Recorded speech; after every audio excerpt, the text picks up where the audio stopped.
சுண்டக்காய் துவையல் எப்படி பண்ணலான்றத பார்க்கலாம். ஒரு சட்டியில் 4 ஸ்பூன் நல்லெண்ணெய் ஊற்றிக்கலாம். 4 ஸ்பூன் நல்லெண்ணெய் ஊற்றிட்டு அதில் நம்ம தட்டி வச்சுருக்க சுண்டக்காவை போட்டு நல்லா வதக்கலாம். சுண்டக்காய் நல்லா வதங்கி வரணும்.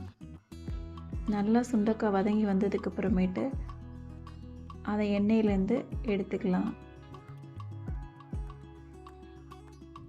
அதே எண்ணெயில் 4 ஸ்பூன் கடலைப்பருப்பு போட்டு நல்லா வதக்கிக்கலாம். நல்லா பொன்னிறம் ஆகிற வரைக்கும் நல்லா வதக்கி எடுத்துக்கலாம்.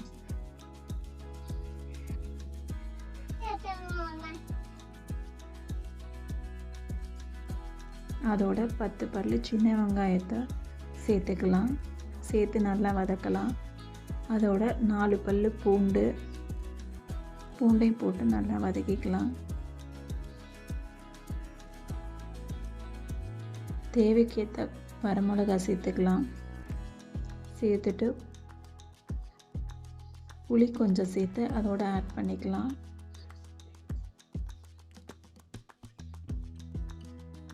ஒரு ஸ்பூன் ஜீரகம், ஒரு கொத்து கருவேப்பிலை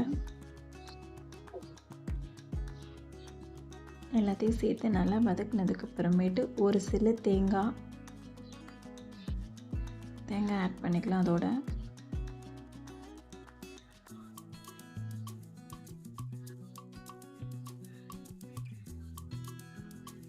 நல்லா வதங்கினதுக்கு அப்புறமேட்டு நம்ம ஆல்ரெடி வதக்கி வச்சிருக்கிற சுண்டைக்காய் அதோட சேர்த்துக்கலாம். சேர்த்துட்டு அதையும் ஒன்று சேர வதக்கிக்கலாம். தேவையான அளவு உப்பு சேர்த்துக்கலாம். உப்பு சேர்த்து நல்லா வதக்கிட்டு கேஸ் ஆஃப் பண்ணிட வேண்டியதான். கேஸ் ஆஃப் பண்ணிவிட்டு நல்லா இதை ஆற வைக்கணும். ஆற வச்சதுக்கப்புறமேட்டு ஒரு மிக்ஸி ஜார் எடுத்துகிட்டு மிக்ஸி ஜாரில் ஆற வச்சதை போட்டு நல்லா அரைச்சி எடுத்துக்கலாம்.